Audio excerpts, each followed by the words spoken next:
नमस्कार, मैं हूं अंकुर और आप देख रहे हैं सत्य हिंदी का न्यूज बुलेटिन। एक नजर अब तक की सुर्खियों पर। दिल्ली के मुख्यमंत्री अरविंद केजरीवाल को अगले 4 दिनों के लिए ईडी की हिरासत में भेज दिया गया है। कथित शराब नीति घोटाले के सिलसिले में 15 मार्च को गिरफ्तारी के बाद केजरीवाल वर्तमान में ईडी के दिल्ली कार्यालय की हवालात में हैं। केजरीवाल को इससे पहले राउज एवेन्यू कोर्ट में पेश किया गया, जहां उन्होंने अपनी बात रखी। कोर्ट ने उस समय अपना फैसला सुरक्षित रख लिया था, जिसे उसने शाम 4 बजे सुनाया। आज अरविंद केजरीवाल ने कोर्ट रूम में आते ही संबोधित करना शुरू कर दिया। उन्होंने सत्तारूढ़ बीजेपी पर उन्हें कुचलने की कोशिश करने का आरोप लगाया। केजरीवाल के इस तरह के संबोधन का व्यापक असर होने की संभावना है, क्योंकि सब कुछ लाइव स्ट्रीम हो रहा था। केजरीवाल ने कोर्ट रूम में सवाल किया, अगर 100 करोड़ का घोटाला है तो पैसा कहां है? केजरीवाल ने यह भी कहा कि ईडी को फर्जी मामला बनाने का काम सौंपा गया था, ताकि बीजेपी को जबरन वसूली रैकेट चलाने की अनुमति मिल सके। दरअसल ये लोग पैसा इकट्ठा कर रहे हैं। दिल्ली के सीएम ने कोर्ट से पूछा, मुझे गिरफ्तार किया गया था, लेकिन किसी भी अदालत ने मुझे दोषी साबित नहीं किया। सीबीआई ने 31,000 पेज की चार्जशीट दायर की और ईडी ने 25,000 पेज दाखिल किए हैं। भले ही आप उन्हें एक साथ पढ़ें, सवाल बना हुआ है, मुझे क्यों गिरफ्तार किया गया है? आप नेता ने यह भी कहा कि उनका नाम उन हजारों पन्नों में केवल 4 बार आया है। उन पर 4 में से एक सी अरविंद था, ना कि अरविंद केजरीवाल। अदालत से निकलते हुए जब केजरीवाल से पूछा गया कि एलजी साहब कह रहे हैं कि जेल से सरकार नहीं चलेगी, इस पर केजरीवाल ने कहा कि यह राजनीतिक षड्यंत्र है, जनता इसका जवाब देगी। अरविंद केजरीवाल की पेशी के दौरान अदालत पहुंची उनकी पत्नी सुनीता केजरीवाल ने पत्रकारों को बताया कि उनकी सेहत ठीक नहीं है। उन्होंने कहा कि आपके सीएम को बहुत तंग किया जा रहा है, बहुत परेशान किया जा रहा है, जनता जवाब देगी। दिल्ली हाईकोर्ट ने शराब नीति मामले में ईडी द्वारा गिरफ्तार किए गए अरविंद केजरीवाल को दिल्ली के मुख्यमंत्री पद से हटाने की मांग वाली जनहित याचिका खारिज कर दी। हाईकोर्ट की बेंच ने कहा कि याचिकाकर्ता कानून में कोई भी बाधा दिखाने में विफल रहा, जो गिरफ्तार सीएम को पद से संभालने से रोकता है।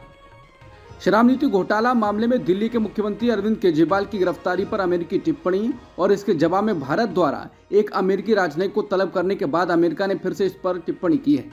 एनडीटीवी की रिपोर्ट में बताया गया है कि अमेरिका ने बुधवार को एक बार फिर निष्पक्ष, पारदर्शी, समय पर कानूनी प्रक्रियाओं के लिए अपना आह्वान दोहराया है। अमेरिकी विदेश विभाग के प्रवक्ता मैथ्यू मिलर ने कहा कि हम दिल्ली के मुख्यमंत्री अरविंद केजरीवाल की गिरफ्तारी सहित इन कार्रवाइयों पर बारीकी से नजर रखना जारी रखेंगे। वहीं अमेरिकी विदेश विभाग के प्रवक्ता मैथ्यू मिलर ने कांग्रेस पार्टी के फ्रीज किए गए बैंक खातों पर एक सवाल का जवाब देते हुए कहा कि हम कांग्रेस पार्टी के आरोपों से भी अवगत हैं कि आयकर अधिकारियों ने उनके कुछ बैंक खातों को इस तरह से फ्रीज कर दिया है कि आने वाले समय में प्रभावी ढंग से चुनाव प्रचार करना चुनौतीपूर्ण हो जाएगा। देश के पूर्व सॉलिसिटर जनरल हरीश साल्वे समेत 500 से ज्यादा वरिष्ठ वकीलों ने chief justice of India DY Chandrachud को चिट्ठी लिखी है। इसमें कहा गया है कि न्यायपालिका खतरे में है और इसे राजनीतिक और व्यावसायिक दबाव से बचाना होगा। वकीलों ने लिखा कि न्यायिक अखंडता को कमजोर करने की कोशिश की जा रही है। हम वो लोग हैं जो कानून को कायम रखने के लिए काम करते हैं। हमारा ये मानना है कि हमें अदालतों के लिए खड़ा होना होगा। अब साथ आने और आवाज उठाने का वक्त है, उनके खिलाफ बोलने का वक्त है जो छिपकर वार कर रहे हैं। हमें निश्चित करना होगा कि अदालतें लोकतंत्र का स्तंभ बनी रहें। इन सोचे समझे हमलों का उन पर कोई असर न पड़े। देश में चुनाव आते ही राजनीतिक पार्टियों के नेताओं का एक दल से दूसरे दल में जाना पिछले कुछ वर्षों में आम हो गया है। हरियाणा जैसे छोटे राज्य में भारतीय जनता पार्टी ने 10 लोकसभा सीटों में से 6 पर कांग्रेस के पूर्व नेताओं को टिकट दिया है। इनमें भी नवीन जिंदल और रणजीत सिंह चौटाला टिकट मिलने से कुछ देर पहले ही भाजपा में शामिल हुए थे। वहीं हरियाणा बीजेपी के एक नेता ने कहा कि पार्टी में आने के कुछ मिनटों में ही किसी दूसरे दल के व्यक्ति को टिकट देने से पार्टी के कार्यकर्ताओं के मनोबल पर तो नकारात्मक असर पड़ता ही है। लोकसभा चुनाव में उत्तर प्रदेश की पीलीभीत से बीजेपी से टिकट न मिलने के बाद सांसद वरुण गांधी ने पहली प्रतिक्रिया दी है। सोशल मीडिया साइट एक्स पर वरुण ने एक चिट्ठी जारी कर लोगों को भावुक संदेश दिया है। वरुण ने चिट्ठी में लिखा है, आज जब मैं ये पत्र लिख रहा हूँ तो अनगिनत यादों ने मुझे भावुक कर दिया है। मुझे वो 3 साल का छोटा सा बच्चा याद आ रहा है जो अपनी माँ की उंगली पकड़कर 1983 में पहली बार पीलीभीत आया था। उसे कहाँ पता था कि एक दिन ये धरती उसकी कर्मभूमि और यहाँ के लोग उसका परिवार बन जाएंगे। सांसद ने लिखा कि एक सांसद के तौर पर मेरा कार्यकाल भले समाप्त हो रहा हो, पर पीलीभीत से मेरा रिश्ता अंतिम सांस तक खत्म नहीं हो सकता। सांसद के रूप में नहीं तो बेटे के तौर पर सही, मैं आजीवन आपकी सेवा के लिए प्रतिबद्ध हूँ और मेरे दरवाजे आपके लिए हमेशा पहले जैसे खुले रहेंगे।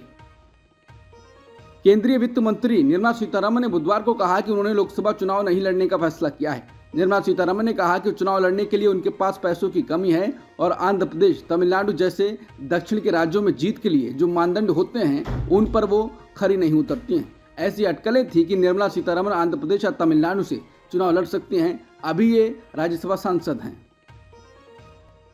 शिवसेना के उद्धव बालासाहेब ठाकरे गुट ने कल यानी बुधवार को लोकसभा चुनाव के लिए अपने 17 उम्मीदवारों की घोषणा की थी। इस सूची के सार्वजनिक होने के बाद से महाराष्ट्र में विपक्षी पार्टियों के गठबंधन महाविकास आघाड़ी में असहजता नजर आ रही है।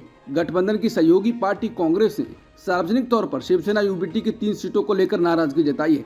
पार्टी ने शिवसेना से इन तीनों सीटों के उम्मीदवारों को बदलने की भी अपील की है। पार्टी का कहना है कि इन 3 सीटों के उम्मीदवारों को लेकर उनके बीच बातचीत चल रही थी।